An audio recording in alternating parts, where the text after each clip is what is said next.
सिंध जे मुख़्तलिफ़ शहरनि में पाक फ़ौज जी हिमायत में रैलियूं कढियूं वियूं आहिनि। कश्मीर, कोटड़ी, कंदाकोट, काज़ी अहमद, मेहड़, शदादकोट, डरकी, गढ़ीखेरो, सजावल जुणिजो थणी बाबति में रैलियूं कढी वियूं। सखर में मसीह बिरादरी पारां चर्च खां प्रेस क्लब ताईं रैली कढी वई। पाक फ़ौज ज़िंदाबाद जा नारा विया। नंगर पार्कर, जैकाबाद, पडीदन, कंबर, टंडो आदम, नबीसर रोड, खानपुर मर, वगण, शोर ऐं ॿियनि शहरनि में बि पाक फ़ौज जी हिमायत में रैलियूं कढी वियूं। अॻवान चयो आहे त पाक फ़ौज भारती जारत जो मुंहं तोड़ जवाबु ॾिनो। समूरी क़ौम पाक फ़ौज सां गॾु बीठल आहे। सिंध जे मुख़्तलिफ़ शहरनि में पाक फ़ौज जी हिमायत में रैलियूं कढी वियूं। कश्मीर, कोटड़ी, कंदकोट, काज़ी अहमद, मेहड़, शदादकोट, डरकी, गढ़ीखेरो, सजावल जुणिजो थड़ी मोहब्बत में रैलियूं कढी वियूं। मुख़्तलिफ़ शहरनि में रैलियूं कढण जो सिलसिलो जारी आहे। गढ़ीखेरो में भी रैली कढी वई। अवां ॿुधो त मुख़्तलिफ़ शहरनि में रैलियूं कढी वियूं आहिनि। सखर में मसीह बिरादरी पारां चर्च खां प्रेस क्लब ताईं रैली कढी वई। गढ़ीखेरो में भी रैली कढी वई। नवाल सलाइन ते मौजूद आहे सागर भट्टी। जी सागर भट्टी, तफ़सीली जो। जी बिल्कुल, पूरे मुल्क जी गढ़ीखेरो में भी पाक फौज की हिमायत में रैलियों कढी हुई हैं। उन सिलसिले में गढ़ीखेरो में बुलेदी तारिक खान लोअर की अगवानी में जेका है पाक फौज की हिमायत में रैली कढी वई। रैली शहर के मुख़्तलिफ़ रस्तनि खां थींदी बेगारी पुल ते पहुती, जिते जेको आहे मुक़र्रिन खिताब कंदे चयो त पाक फौज जेका आहे उहा असां पाक फौज सां गॾु आहियूं ऐं हमेशह जेको आहे पाक फौज जी हिमायत में रहंदासीं। इंडिया के जेको आहे त पाक फौज भरपूर जवाब ॾेई जेको आहे उहो असांजो कंध जेको आहे फ़ख्र सां ऊचो करे छॾियो आहे। असांखे पंहिंजी फौज पंहिंजे जेको दिफ़ा ते फ़ख्र आहे। असां हमेशह पाक फौज सां गॾु आहियूं। वॾी महिरबानी अपडेट करण लाइ सागर भट्टी। मुख़्तलिफ़ शहरनि में रैलियूं कढी वियूं आहिनि। नगर पार्कर, जैकाबाद, पडीदन, कंबर, टंडो आदम, नबीसर रोड, खानपुर मर, वगण, शोर ऐं ॿियनि शहरनि में बि पाक फ़ौज जी हिमायत में रैलियूं कढी वियूं। सुर्ख सलाम पेश कयो वियो। अॻवाननि चयो आहे त पाक फ़ौज भारती जारत जो मुंहं तोड़ जवाबु ॾिनो। सखर में भी रैली कढी वई। नवाल सलाइन ते मौजूद आहे फारूक सुमरो। जी फारूक सुमरो, तफ़सीली जो। जी, ये सखर में भी जो है पाकिस्तान फौज की हिमायत में रैलियों कढियूं आहिनि। गुलाम मोहम्मद बज़ार मेडिकल कॉलेज तोड़े मसीह बिरादरी तरफ़ां अलॻि अलॻि रैलियूं कढियूं आहिनि। गुलाम मोहम्मद मेडिकल कॉलेज जी रैली में डॉक्टरनि तोड़े जेके शागिर्द आहिनि उन्हनि तरफ़ां वॾी तादाद में शिरकत कई हुई, जॾहिं त मसीह बिरादरी तरफ़ां चर्च खां सखर प्रेस क्लब ताईं रैली कढी हुई, जंहिंमें वॾी तादाद में मसीह बिरादरी जे माण्हुनि तरफ़ां पादरी मुनीर बशीर ऐं ॿिनि जी अॻवानी में रैली कढी वई। इन हवाले सां मसीह बिरादरी जो चवणो त भारतीय फौज राति जी ऊंदाहीअ में पाकिस्तान ते बुज़दिलाना हमलो कयो, जंहिंजी शदीद लफ़्ज़नि में मज़म्मत कयूं था, जेतोणीकि पाकिस्तान पारां आलमी फोरम ते चयो वियो त असां जेको आहे पहलगाम वाक़े में मुलविस न आहियूं। हिन जी थी जांच कराई वञे, पर हिन बावजूद भारत पाकिस्तान ते बुज़दिलाना कार्रवाई कई। जॾहिं पाकिस्तान उन्हनि खे मुंहं तोड़ ज़बरदस्त जवाबु ॾिनो आहे त उन ते उन्हनि तरफ़ां जेको आहे ख़ामोशी अख़्तियार कई वई आहे, पंहिंजी शिकस्त तस्लीम कई वई आहे, जेका पाकिस्तान जी फतह आहे, कामयाबी आहे। तंहिं करे असां पाकिस्तान फौज सां गॾु आहियूं ऐं पाकिस्तान फौज खे वाज़े पैगाम ॾियूं था त पाकिस्तान जी मसीह बिरादरी तोड़े पाकिस्तान जा जेके 25 करोड़ अवाम आहे उहे सभु पाकिस्तान फौज सां मुल्की जेका आहे बका आहे, सलामती आहे, उन लाइ बीठल आहिनि ऐं पाकिस्तान फौज जेका आहे पाकिस्तान जी सलामती लाइ दिफ़ा जे लाइ भरपूर नमूने भारत खे जवाबु ॾिनो आहे, जेको भारत कॾहिं बि नथी विसारे सघे। पाकिस्तान जो जेको मुंहं तोड़ जवाबु आहे उनमें भारत खे वॾी जेको आहे नुक़सान खे मुंहुं ॾियणो पइजी रहियो आहे। नतीजे में भारत जेको जंगी जुनून में मुब्तला हुयो उन पंहिंजी शिकस्त तस्लीम कई आहे।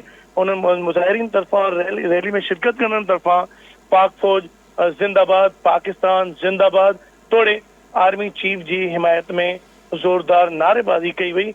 रैली में शिरकत करण जे हथनि में पाकिस्तान जा झंडा तोड़े पाक फौज ऐं पाकिस्तान जी हिमायत में नारेबाज़ी लाइ बैनर ऐं जेको आहे प्ले कार्ड पिणु खयल हुया। जी, वॾी महिरबानी तफ़सील ॾियण लाइ फारूक सुमरो। सिंध जे मुख़्तलिफ़ शहरनि में पाक फ़ौज जी हिमायत में रैलियूं कढी वियूं आहिनि। कंबर में भी रैली कढी वई। नवाल सलाइन ते मौजूद आहे रहीम मंगी। जी रहीम मंगी, तफ़सीली जो। खास के लिए तरफा पाक फौज की हिमायत में रैली कढी, पाक फौज जिंदाबाद, पाकिस्तान जिंदाबाद जा नारा हया विया। इन सिलसिले में नज़ीर अहमद खास कैली, लियाकत खास कैली, गुलाम हुसैन खास कैली ऐं ॿियनि जो चवणो हुयो त पाक फौज भारत खे मुंहं तोड़ जवाबु ॾेई ऐं उनखे गोॾा खोड़ ते मजबूर करे छॾियो आहे। हिन चयो त भारत जंग जी अॻराई कंदे शहरी आबादियुनि ते हमला कया, जॾहिं त पाक फौज जवाब में कार्रवाई करे ऐं भारत अंदरि घिरी ऐं उनजे फौजी ठिकाणनि ते निशानो बणायो। हिन चयो त पाक फौज सां मुल्क जे किरोड़े अवाम जूं दुआऊं बि गॾु आहिनि, जॾहिं त पाक फौज बहादुर फौज आहे जंहिं वॾी महारत जो मुज़ाहिरो कयो ऐं सॼी दुनिया में पाण मञायो। हिन चयो तुसीं पाक फौज खे सलाम कयूं था, जिन जेको आहे सो भारत खे गोॾा खोण ते मजबूर करे छॾियो। हिननि चयो त मुल्क जो अवाम पाक फौज सां गॾु आहे ऐं मुल्क जी सलामती लाइ असीं बि फौज सां गॾु हर क़िस्म जी कुर्बानियूं ॾींदासीं। जी वॾी महिरबानी अपडेट करण लाइ रही मंगी। मुख़्तलिफ़ शहरनि में रैलियूं कढण जो सिलसिलो जारी आहे। कश्मोर, कोटड़ी, कंदकोट, काज़ी अमन, मेहड़, शहदादकोट, डरकी, गढ़ी खेरो, सजावल जुणी जो थाड़ी मोहब्बत में रैलियूं कढी वयूं। सखर में मसीह बिरादरी पारां चर्च खां प्रेस क्लब ताईं रैली कढी वई। पाक फौज ज़िंदाबाद जा नारा हयां विया। वगड़ में भी रैली कढी वई। नवाल सलाइन ते मौजूद आहे नादर मुमताज़। जी नादर मुमताज़, तफ़सीली जो। हाँ जी बिल्कुल, मां तव्हांखे ॿुधाईंदो हलां। वगड़ में टोटाणी इतिहाद जे अॻुवान पारां पाक फौज जी हिमायत लाइ रोडनि ते निकिरी आया। वगड़ जे मुख्य चौक खां प्रेस क्लब ताईं एहतिजाजी रैली कढी वई, जंहिंजी अॻुवाणी बानी इंस्पेक्टर कुर्बान अली, रेस गदा हुसैन टोटाणी, रेस साहिब खान टोटाणी, इरफान अली टोटाणी, कामरेड गुलाम हुसैन मुगेरे ॿियनि हथनि में बैनर खणी मोदी सरकार जी जाहिरियत खिलाफ़ सख़्त नारेबाज़ी कई। उन मौके ते इंस्पेक्टर कुर्बान अली टोटाणी, रेस साहिब खान टोटाणी, एहसान अली टोटाणी, कामरेड गुलाम हुसैन मुगेरी ॿियनि चयो त भारत जुनून सबब दुनिया में रुसवा थी वई है। पाक फौज हर मुहाल से मुल्क जो दिफ़ा कंदी रहंदी, जंहिंसां पाकिस्तान क़ौम पाक फौज सां गॾु आहे। पाक फौज पारां मुल्क ते इंडिया जे हर वार जो मंथन मुंहुं तोड़ जवाब ॾिनो वियो आहे। भारत दुनिया अंदरि दहशतगर्दी करे रहियो आहे। भारत फौज आम शहरनि ते हमला करे रही आहे। पाकिस्तान बि कार्रवाई जो हक़ अदा कयो आहे, जंहिं भारत खे भोगणो पियो आहे। पाकिस्तान दुनिया जी अज़ीम ऐं ताक़तवर फौज आहे। पाक फौज जी सलाहियतुनि खे दुनिया तस्लीम कयो आहे। अक़वाम मुतहदा कश्मीर समेत भारत जी जाहिरियत रोकराए कश्मीर मथां ज़ुल्म बंदि कराए वञे। जी वॾी महिरबानी अपडेट करण लाइ नादर मुमताज़ भंड। नगर पार्कर, जैकाबाद, पडीदन, कंबर, टंडो आदम, नबीसर रोड, कानपुर मर, वगड़, शोर ऐं ॿियनि शहरनि में बि पाक फौज जी हिमायत में रैलियूं कढी वयूं। सुर्ख सलाम पेश कयो वियो। अॻवान चयो आहे त पाक फौज भारती जारियत जो मुंहुं तोड़ जवाबु ॾिनो। समूरी क़ौम पाक फौज सां गॾु बीठल आहे। सिंध जे मुख़्तलिफ़ शहरनि में पाक फौज जी हिमायत में रैलियूं कढी वयूं। कश्मोर, कोटड़ी, कंदकोट, काज़ी अमन, मेहड़, शहदादकोट, डरकी, गढ़ी खेरो, सजावल जुणी जो थाड़ी मोहब्बत में रैलियूं कढी वयूं। सखर में मसीह बिरादरी पारां चर्च खां प्रेस क्लब ताईं रैली कढी वई। पाक फौज ज़िंदाबाद जा नारा हयां विया। नगर पार्कर, जैकाबाद, पडीदन, कंबर, टंडो आदम, नबीसर रोड, कानपुर मर, वगड़, शोर ऐं ॿियनि शहरनि में बि पाक फौज जी हिमायत में रैलियूं कढी वयूं। सुर्ख सलाम पेश कयो वियो। अॻवान चयो आहे त पाक फौज भारती जारियत जो मुंहुं तोड़ जवाबु ॾिनो। समूरी क़ौम पाक फौज सां गॾु बीठल आहे।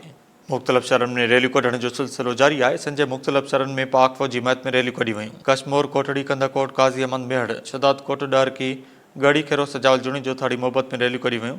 सखर में मसीह बिरादरी पारां चर्च खां प्रेस क्लब ताईं रैली कढी वई। पाक फौज ज़िंदाबाद जा नारा हयां विया।